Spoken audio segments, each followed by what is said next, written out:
Hello everyone, good morning. मैं देवव्रत और आज बेटा हम आपको बीएससी फर्स्ट ईयर केमिस्ट्री का अपना 69वां लेक्चर पढ़ाने जा रहे हैं। 69 आज का बच्चों हमारा टॉपिक होगा कार्बेनियम आयन। कार्बेनियम आयन में बेटा आज हम स्टेबिलिटी वाला अपना पार्ट देखेंगे। हेडिंग डालो स्टेबिलिटी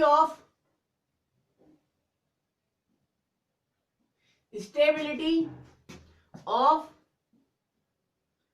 कार्बेनियम आयन।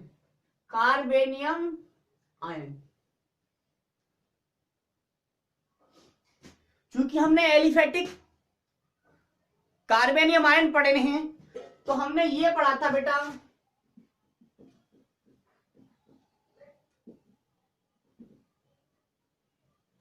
हमने ये पढ़ा था बेटा और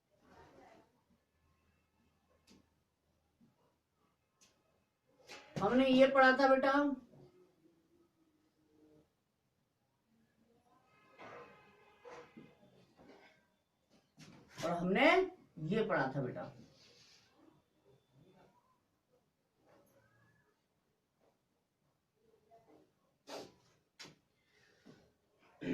ये 0 degree carbon cation, 0 degree carbon या कार्बेनियम आयन,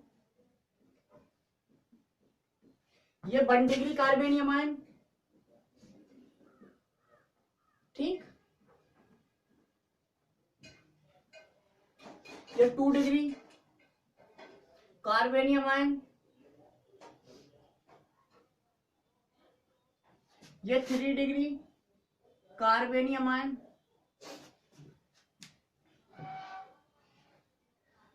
हमारा सवाल ये है बेटा कि कौन सा कार्बेनियम आयन सबसे अधिक स्टेबल होगा। तो यदि हम बात करेंगे एलिफेटिक कार्बेनियम आयन की स्टेबिलिटी की तो हमें केवल बेटा फैक्टर देखना है, इंडक्टिव इफेक्ट। कौन सा? Inductive effect.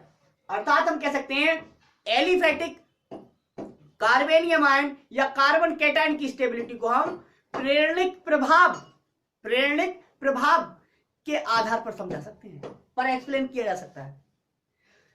पहली बात बताइए आप, कार्बन पर पॉजिटिव चार्ज का मतलब क्या है? कार्बन पर हर जगह पॉजिटिव चार्ज है, इसका मतलब यह हुआ कि कार्बन के पास इलेक्ट्रॉन की कमी है।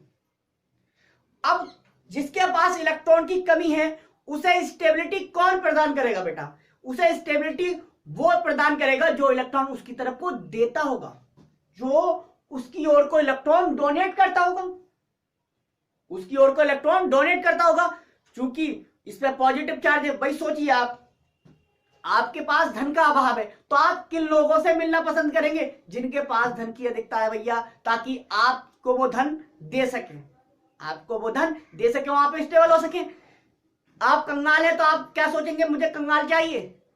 नहीं ना, क्योंकि उनके पास भी धन नहीं होगा तो आपको स्टेबिलिटी वो कहां से दे देंगे? तो यहां पर यही केस है। कार्बन की वैलेंस शेल में बेटा 6 इलेक्ट्रॉन है, मतलब इनके वैलेंस शेल में इलेक्ट्रॉन कम है, मतलब इन्हें ऐसा कोई एटम या ग्रुप चाहिए जो कि इसकी कमी को पूरा करता हो, मतलब इसकी ओर को इलेक्ट्रॉन डोनेट करता हो। और इसकी ओर को इलेक्ट्रॉन डोनेट करने वाले क्या कहलाते थे? हमने बोला था इंडक्टिव इफेक्ट, प्रेरणिक प्रभाव में, कि जो कार्बन चेन की ओर को इलेक्ट्रॉन डोनेट करते हैं वो प्लस आई इफेक्ट के ग्रुप या एटम कहलाते हैं, और जो कार्बन चेन से इलेक्ट्रॉन विड्रॉ कर लेते हैं वो माइनस आई इफेक्ट वाले एटम या ग्रुप कहलाते थे। तो इसका मतलब जो प्लस आई इफेक्ट के एटम या ग्रुप होंगे वो कार्बन कैटायन की स्टेबिलिटी को बढ़ा देंगे। ठीक, तो एक लाइन हमें मिल गई बेटा सिंपल, अर्थात स्टेबिलिटी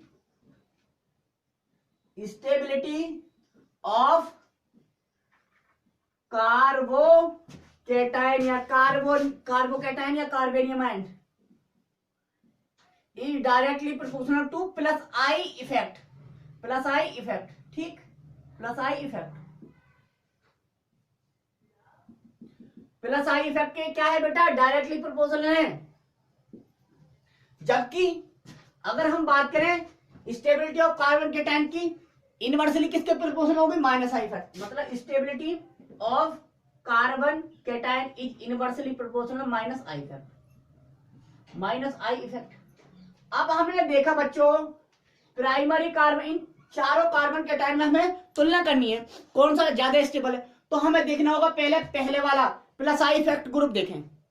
प्लस आई इफेक्ट, तो यहां पर तो हाइड्रोजन को कोई सा भी इफेक्ट कंसीडर नहीं करते हम, ना प्लस आई ना माइनस आई इफेक्ट, ठीक, कोई भी इफेक्ट नहीं होता।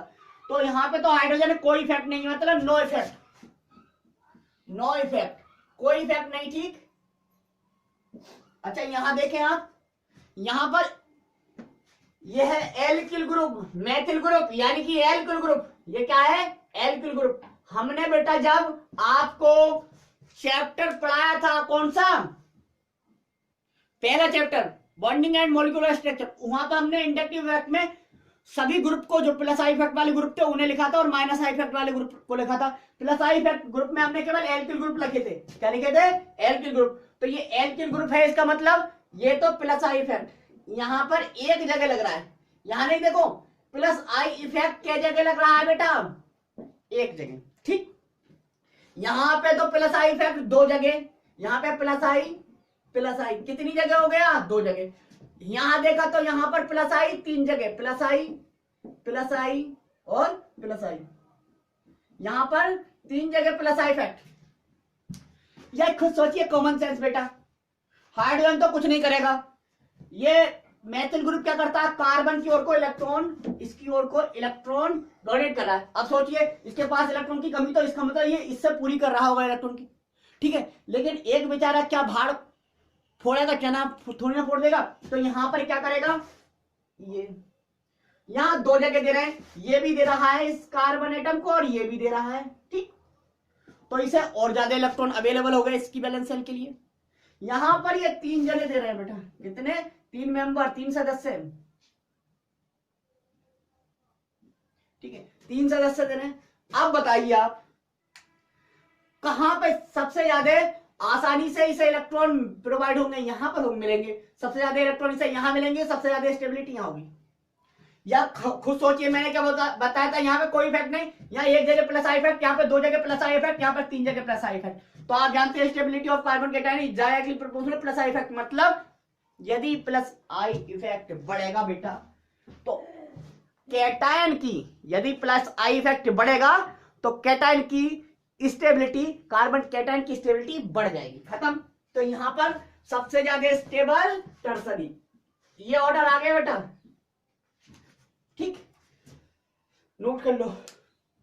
ये ऐसा सही करके लिख देते हैं, हमने बहुत सारे फैक्टर लिख दिए, ठीक है।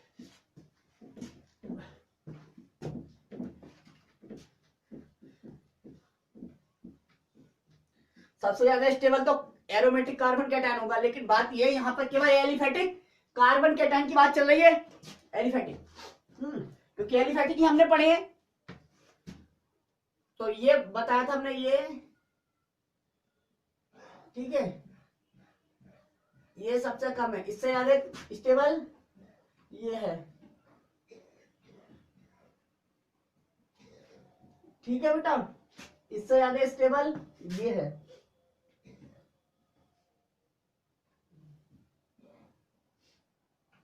और इससे भी ज्यादा स्टेबल ये है। मतलब पता चल गया बेटा, आप हिंदी में भी लिख सकते हो, मतलब प्राइम सबसे ज्यादा टर्सरी कार्बन कैटायन स्टेबल, फिर 2 डिग्री कार्बन कैटायन स्टेबल, फिर 1 डिग्री, फिर मैथिल कार्बन कैटायन मतलब 0 डिग्री, ठीक। ये ऑर्डर है स्टेबिलिटी का, सही है बेटा। अब एक क्वेश्चन है, अगर मैं बात करूं इस क्वेश्चन की, इसी क्वेश्चन में मैंने ये कर दिया बेटा, नोट कर लो, इसी क्वेश्चन में बेटा मैंने यह कर दिया,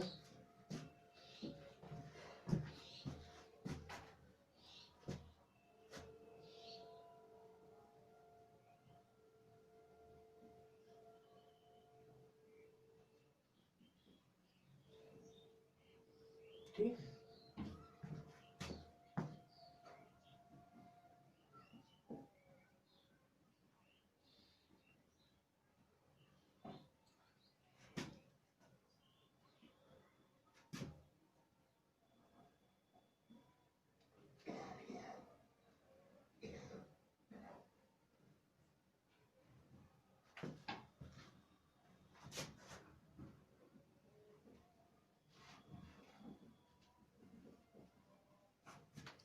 ये क्वेश्चन है बेटा। अब मैं आपसे पूछता हूं, कौन सा कार्बन कैटायन सबसे ज्यादा स्टेबल है? पहला, दूसरा, तीसरा या चौथा? अब बताइए आप, कौन सा कार्बन कैटायन या कार्बेनियम आयन सबसे अधिक स्टेबल है? अब बताओ, देखो जरा बेटा, कौन सा सबसे ज्यादा स्टेबल है? तो बात कर ले बेटा कार्बन कैटायन की स्टेबिलिटी की, तो इस कार्बन को देखो जरा, गौर से देखो, इस शख्स को गौर से देखो बेटा। मतलब ये क्या बता रहा है कि मेरे पास है इलेक्ट्रॉन की कमी, पॉजिटिव चार्ज है मेरे पे, इसका मतलब मेरे पास है इलेक्ट्रॉन की कमी।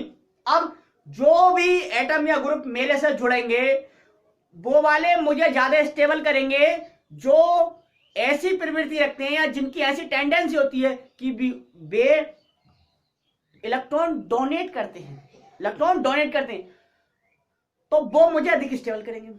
अब यहां पर देखो, हाइड्रोजन का मतलब है भैया हमारा कोई इफेक्ट नहीं है, ना तो हम लेते हैं ना ही देते हैं, ना इलेक्ट्रॉन डोनर में गिनती है हमारी, ना इलेक्ट्रॉन विड्रॉइंग में गिनती है। यहां पर 2 हाइड्रोजन और 1 आयोडीन है। आयोडीन का नेचर माइनस आई इफेक्ट होता है। क्या ऐसा होता है बेटा? आयोडीन का नेचर माइनस आई इफेक्ट। कौन सा I effect? Minus I effect का होता है।